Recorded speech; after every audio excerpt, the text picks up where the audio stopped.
Cuando yo viví unos años en México, me tocó vivir un poco más de 2 años por temas profesionales, así que tengo buenos amigos en México. Y cuando llegamos a México y queríamos ver cómo enfrentar el tema de competencia en el trabajo, contactamos a algunos amigos, le preguntamos y todos nos llevaron al nombre de Agustín Ibarra, ¿no?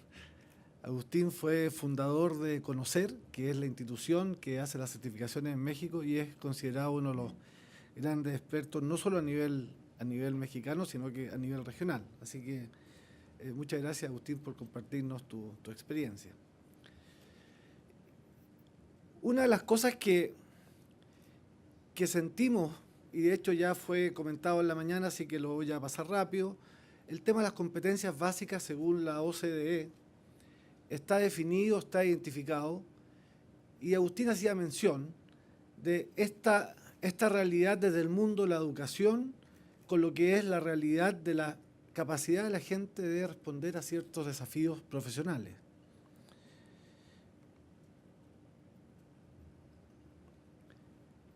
Esta es la realidad de Chile, que lo mencionaba Jimena, y es tremendamente dura. Y lo más duro, como ella también lo mencionó, es que en 15 años no ha variado nada. O sea, el output del sistema educacional chileno es tan malo como hace 15 años. Que significa que el 44% de los chilenos no entiende lo que lee, no es capaz de descifrar tablas, gráficos, textos. ¿Se acuerdan ustedes hace un año cuando salió este estudio y hubo mucha información, el estudio de microdatos? A mí me sonó como muy fuerte el nivel el nivel en que estaba en esta situación. Y me acuerdo que un canal hizo un reportaje, estos típicos reportajes dentro de la noticia, y le preguntaba a la gente con un gráfico. Y mucha gente no sabía contestar algo que parecía obvio. Esta es la realidad. Y en la parte baja de la pirámide, esta realidad es dramática. Ahora, cuando nosotros queremos invertir en capacitación, es como que dicen que le hace, pero no le hacen. El efecto es muy poco. Se hacen tremendos esfuerzos, pero ¿cómo podemos invertir en capacitación cuando sabemos que los porcentajes están entre el 44 y el 50% de los chilenos no entendemos lo que leemos y el 80% puede que entienda lo que lea, pero no es capaz de inferir o sacar conclusiones a partir de lo que lee? Esa es la realidad. Y esa realidad está incluso, en el estudio de microdatos aparece, a nivel profesional, en menores porcentajes, por supuesto.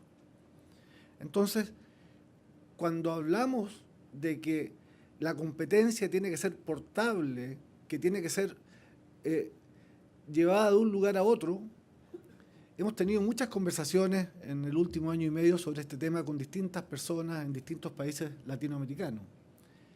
Y nos hemos encontrado con un paradigma que está instalado. A ver, yo lo que necesito es educar a alguien para ser chef, no para que aprenda a leer. Y la pregunta obvia es, bueno, si vas a ser chef, tienes que saber entender una receta, saber los gramos, saber leer una tabla, porque si no vas a saber hacer 3 cosas en toda tu vida. O si vas a ser técnico en algún área. La tecnología va cambiando, te va a llegar el manual de la nueva máquina y no vas a ser capaz de leerlo ni de entenderlo. Entonces, en algún proyecto en México, justamente contactamos a la consultora de Agustín para ver el tema de los linieros. Los linieros son la gente que tira las líneas en la CFE, la Comisión Federal de Electricidad, que es la gran empresa estatal de electricidad mexicana. Y claro, ellos tenían todos sus mapas de competencias. Y estaban orgullosos de un tremendo trabajo que se había desarrollado por años, pero al mirar lo que se requería para que el liniero operara en ese dominio, había una serie de competencias básicas que no estaban. Por lo tanto, o el liniero estaba actuando al ojo, o quedaba absolutamente amarrado a ese cargo que tenía en ese momento y de ahí no podía moverse. Yo me he tratado de imaginar profesiones que no necesiten competencias básicas. Creo que peluquero es la que más puede que se salve, digamos. Pero hacer un peluquero estándar que no va a saber aplicar elementos adicionales de champú, teñidores y otras cosas porque no va a saber interpretar lo que le llega. Ahora, la realidad, por lo tanto, es reconocer que hay un tema que se arrastra del modelo educativo y reconocer que hay lagunas de aprendizaje que todos tenemos. Y en una pasada muy rápida, les voy a mostrar 3 láminas que parecen obvias, pero que no están instaladas en ninguna discusión de los modelos educativos. A ustedes les suena conocido la discusión de la calidad de la educación, me imagino. Algo hemos escuchado estos últimos tiempos, estos últimos años. Y esta es la realidad. O sea, hay un estudio hecho que indica que un estudiante en el ciclo escolar, en los 12 años de escuela, si el profesor dedica el 85% del tiempo a pasar la materia, un estudiante normal, estudioso, aplicado, que estudia clase a clase, estamos de acuerdo que es un estudiante casi ideal, es capaz de lograr el 100% de lo que se le enseña. O sea, sería un estudiante de promedio 7, que hay pocos. Ahora, un estudiante, el estudio muestra que en general los profesores solo pueden dedicar el 65% del tiempo a pasar la materia. Por lo tanto, con eso logran cubrir como el 60% de la materia. Si solo es capaz de cubrir el 60% de la materia, tenemos un problema serio ya desde la base escolar. Un segundo elemento es entender que hay una no linealidad entre lo que uno sabe y lo que uno es capaz de hacer. Si uno maneja 80% de las habilidades, por ejemplo en un tema en matemáticas, lo más probable es que su desempeño sea solo un 40%. O sea, si uno no maneja mínimo con un denominador, por decir algo, cualquier solución que traiga fracciones en cualquiera de sus sabores no es capaz de resolverlo. Si uno maneja un 60%, la realidad es mucho más dramática. Solo puede lograr desempeño en torno al 12, el 15%. O sea, siguiendo el mismo ejemplo, si además no manejo paréntesis, cualquier cosa que tenga sabor a ecuación, fracciones, no entiendo nada y por lo tanto las matemáticas no se me dan para la vida. Por otro lado, hay otra observación, que es que en la medida que nosotros aumentamos, esta es una observación que se ha hecho en varios países latinoamericanos, en la medida que aumentamos del nivel escolar, los promedios van bajando dramáticamente. La curva amarilla que ahí aparece es una curva de un estudio tipo SIMSE cuarto básico, una distribución normal. Hay algunos alumnos que saben mucho, la mayoría sabe más o menos y el resto sabe poco. La curva gamma que hay ahí, celeste, es la curva tipo PSU, donde todos los estudiantes están en torno a los 500 puntos. O sea, bajamos dramáticamente el promedio. Y eso es tan dramático que, por lo tanto, si lo sumamos al hecho de cuánta materia se pasa y a qué puede aspirar un estudiante normal, bueno, aplicado en su vida escolar, al final de su ciclo escolar, es que si solo le pasan el 100% y lo hace bien, aspira a 7, pero si le pasan el 60%, aspira en torno a un 2, a un 3. Nosotros nos dedicamos al tema de nivelación de aprendizaje con una metodología desarrollada a raíz de unos estudios de un doctor en física chileno, Roberto Hochmann, y cuando se hacen las evaluaciones, en general, los diagnósticos salen muy bajos y la gente dice, pero qué bajo. Claro, lo que pasa es que los profesores corrigen las notas hacia arriba para que no se vea tan dura la realidad. Entonces, si sumamos estas cosas, aquí hay un ejemplo real. Esta es una curva de Simpson del 2012 en matemáticas cuarto básico. Esta curva Simpson está normalizada a una escala 1 a 7. Y si la comparamos con la curva PSU antes de que se ajuste, la curva PSU del mismo 2012, esa curva, si se dan cuenta, el promedio está como en un 2,5. No son, o sea, puramente, en esencia, no son absolutamente comparables las dos pruebas porque miden cosas distintas. Pero si le sacamos un poco de paja y nos vamos a la esencia y vemos en la escala cómo se situaría, esta es la situación. O sea, en la medida que los alumnos van avanzando en el ciclo escolar, hay una pérdida tremenda de eficiencia producto de las lagunas, de resultados. Y ese es el output del sistema educacional. Entonces, cuando uno escucha de calidad, hay muchos temas que influyen en la calidad. Uno ve reportajes, ayer veía uno en televisión de que si los niños tocan música, que si plantan árboles, todo eso es cierto, todo eso es verdad. Pero eso está en la periferia, no está en la esencia del proceso de adquirir los conocimientos básicos. Ahora, ¿cómo nivelamos las lagunas? Por lo tanto,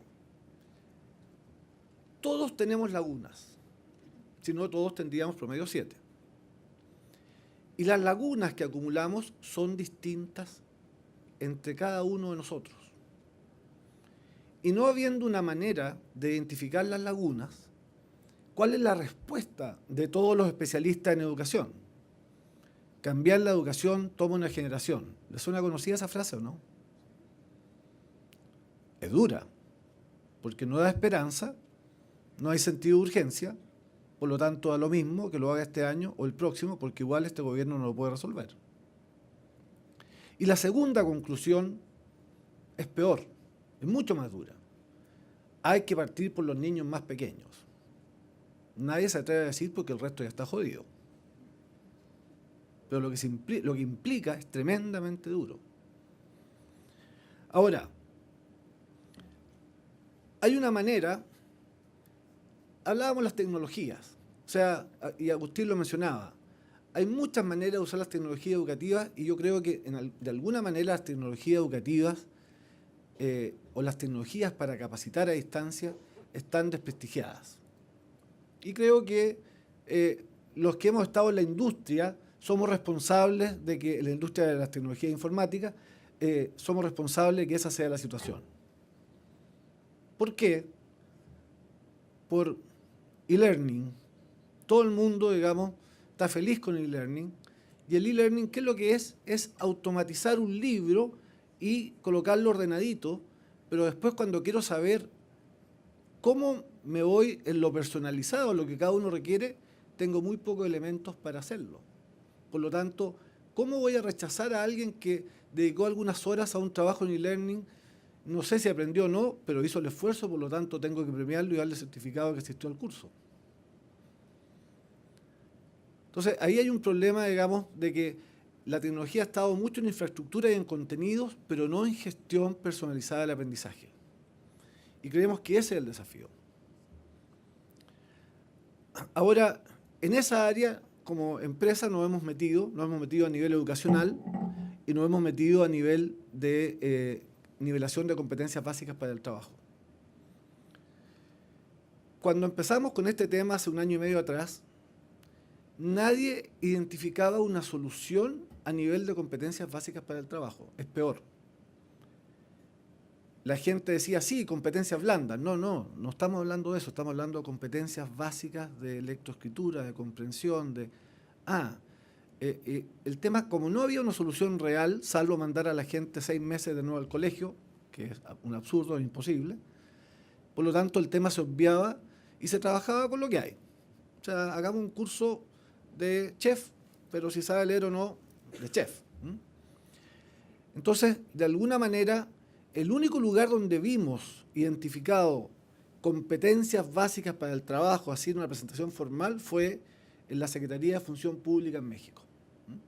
ellos lo tenían identificado y probablemente Agustín tiene que haber tenido algo que ver porque entiendo que tú tenías una relación con ellos de años. No tenían solución, pero tenían el tema identificado. Entonces, cuando hablamos de gestión personalizada del aprendizaje, hoy día es posible. Si un banco a uno lo llama y le dice, le ofrezco un crédito preaprobado por 3 millones de pesos, es porque saben cuánto gana, cuánto gasta, cuánto debe el auto, en qué hipoteca va en la casa, saben todo. ¿Por qué no es posible con las tecnologías de hoy? ¿Qué es lo que sabe cada persona en tiempo real? ¿Qué es lo que sabe cada alumno? ¿Qué es lo que sabe cada trabajador? Eso es lo que hemos desarrollado. Hemos desarrollado una gestión personalizada del aprendizaje y de la nivelación que parte por un diagnóstico y que, por lo tanto, dependiendo del diagnóstico de la situación real de una persona, le genera rutas personalizadas de nivelación en solo lo que requiere. Lo que lo hace muy eficiente, lo hace motivador, no lo hace aburrido, y además se genera una espiral positiva por la sensación de logro. Porque yo voy resolviendo temas que no sabía y que aprendo, y por lo tanto me voy motivando y entro en una espiral que es muy positiva. Ahora, eso permite, por lo tanto, tener en una plataforma contenidos interactivos, adecuados, contextualizados al mundo del trabajo. También lo tenemos a nivel escolar, en lenguaje y matemáticas, configurados en los programas de los ministerios de México, Colombia, Perú y Chile. Pero en el mundo del trabajo está contextualizado, digamos, a la realidad de los trabajadores. ¿Cómo funciona? Muy simple. Se hace un diagnóstico, ese diagnóstico lleva a una identificación de una matriz, esa matriz genera rutas personalizadas de nivelación, trabajador por trabajador, joven por joven, estudiante por estudiante, y lo va llenando, o sea, le va ayudando a llenar todos esos vacíos que se van generando, esas lagunas que se acumularon durante mucho tiempo. Y finalmente, después de un proceso, el trabajador va midiendo en tiempo real, él sabe cuánto avanza, el sistema lleva tracking de todo, cuánto tiempo dedicó, cuánto avanzó, cómo inició. Por lo tanto, cumple el tema de que esto está en la nube, o sea, puede estudiar en cualquier momento, en cualquier lugar, a cualquier hora, que es parte de lo que Agustín comentaba como tendencias modernas en términos de flexibilidad, tanto de tiempo como de lugar.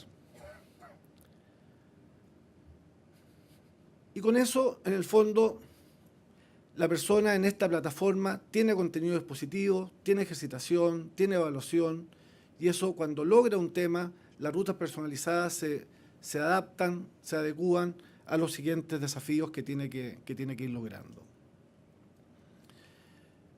Finalmente, hay dos temas aquí que nosotros nos gusta mucho empujar, ¿cierto? Que se acabó el tema de que hay generaciones perdidas.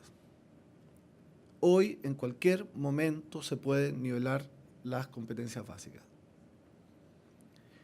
Y esto, cuando hablamos de mejores empleos, empleo mejor remunerado, yo creo que, bueno, cada uno ve el fenómeno con el cristal al que está acostumbrado.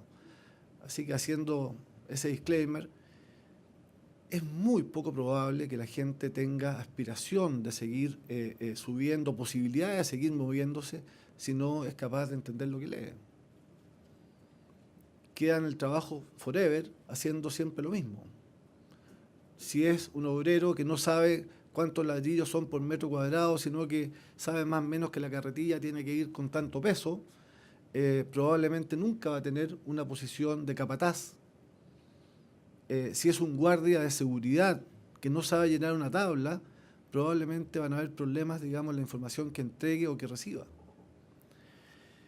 Y por lo tanto no es justo seguir asumiendo de que las generaciones están perdidas. Y desde el punto de vista de rentabilidad social, nosotros invertimos en educación para un estudiante que va a ser productivo en 15 años más. Cuando un trabajador es capaz de nivelar sus competencias básicas, su productividad cambia en 3 meses.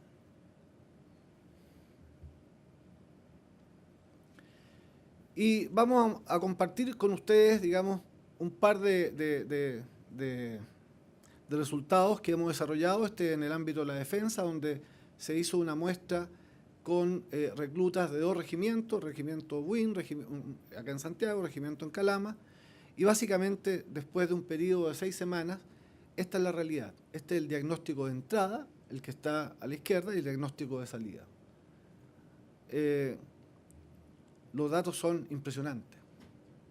O sea, hay uno que es más fuerte que otro porque claramente el líder, en este caso un oficial, les dijo no hay vacaciones si no terminan esto, así que por lo tanto se nota el efecto, pero hay un incentivo, una motivación muy fuerte, y en el otro digamos, era más relajada la situación, pero fíjense el lindo efecto que sucede tanto a nivel de la gente que aprueba las competencias básicas, como el nivel de gente que de rojo, el rojo casi desaparece. O sea, cuando una persona es capaz de entender porcentaje, entender proporciones, que eran conceptos que estaban absolutamente en una nebulosa que ni siquiera se los pasaron en el colegio, le cambia la vida, le cambia la parada. En el ámbito de comercio, por discreción no damos los nombres, digamos, de este cliente, es lo mismo. O sea, primer mes, también ahí le pusieron un estímulo claro a la gente que siguió este programa, con un promedio de trabajo de 15 horas por usuario. Esto es lo que se logró en toda la muestra. Y para decirle que esto no es distinto a lo que nos sucede en el ámbito de la educación. El año pasado hicimos un piloto con 45.000 estudiantes en todo Chile de escuelas vulnerables, en cerca de 490 establecimientos. Y el resultado fue impresionante. A nivel de cuarto básico, el ministerio, como sabiendo que CIMSE se iba a demorar, nunca pensamos que tanto, digamos, los resultados, pero sabiendo que se iba a demorar, el ministerio definió un grupo de control y una prueba de salida a las escuelas que no habían usado la plataforma y contra las que la habían usado y contra las que la habían usado bien. Bien significa con un promedio, un quintil de mayor uso, con un promedio de, creo que eran 20 horas al año.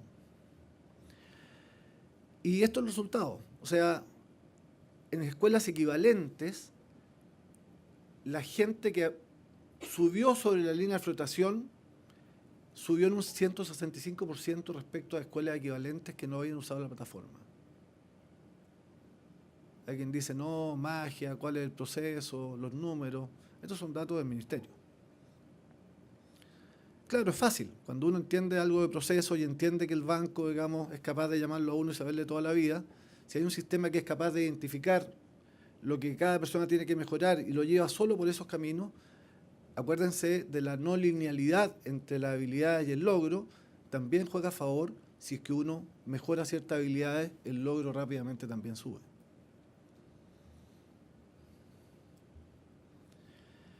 Ahora, finalmente salió el CIMSE. Entonces, ¿cómo evaluamos el CIMSE? Dijimos, veamos la posición relativa. El CIMSE siempre lo dan en puntaje. Le suena ese 250 puntos, 280 puntos en CIMSE. Yo nunca he sabido lo que significa el puntaje. Pero en una segunda mirada, uno es capaz de mirar, es capaz de ver que en realidad son 3 categorías. Nivel de conocimiento adecuado y 2 categorías abajo. O sea, y para darle una idea, en estas escuelas de esta muestra, el 75% de los estudiantes de cuarto básico en conocimientos de matemáticas estaban bajo el nivel de flotación. O sea, ya en cuarto básico había un 75% de ese universo de niños que no cumplía con el nivel mínimo que debiera saber. así de dramático es la interpretación de los resultados en una segunda mirada. Yo creo que a los chilenos no nos gusta mirarnos mucho ni criticarnos, entonces no nos gustan los rankings, no nos gusta tener este tipo de datos a la mano, pero esa es la realidad. Y si además vemos que las lagunas se van acumulando hacia arriba, estamos en la etapa buena del proceso. Ahora, usando la herramienta, lo que está en la columna verde es cuántas posiciones en la muestra de 7.077 escuelas que dieron la prueba SIMSS en cuarto básico, cuántas posiciones subieron las escuelas que usaron la plataforma. Adecuadamente, este es un programa voluntario, así que igual trabajamos con el quintil de mayor uso, que en el fondo son entre 18 y 22 horas de uso al año. Cuando esto que sean 18 o 22 horas de uso al año, al principio como que nos daba vergüenza, son muy pocas horas. Habrá sido casualidad. Después empezamos a ver que en Colombia era lo mismo. Y no, empezamos a seguir qué hacían los niños. Y lo que pasa es que pasar porcentajes en la puesta de escena de la educación tradicional, el aula, el profesor que llega y todo el cuento, digamos, que hay que montar, son 3 o 4 clases. O sea, son 3 horas efectivas. Un niño aprender porcentaje en la plataforma, ver los videitos, sin temor a equivocarse, hace ejercicio, le da feedback automático, vuelve a ver el video, hace la evaluación, no, 3 preguntas malas de 10, vuelvo, intento de nuevo, se demora entre 25 y 45 minutos en aprenderlo. Entonces, la eficiencia, a ver, digámoslo de otra manera, esto que el método tradicional de aprendizaje de los niños que son nativos digitales es otro. Lo que pasa es que no sabemos qué hacer con eso. Y seguimos sentando 2 horas a niños de 7 años, digamos, escuchando una clase tradicional.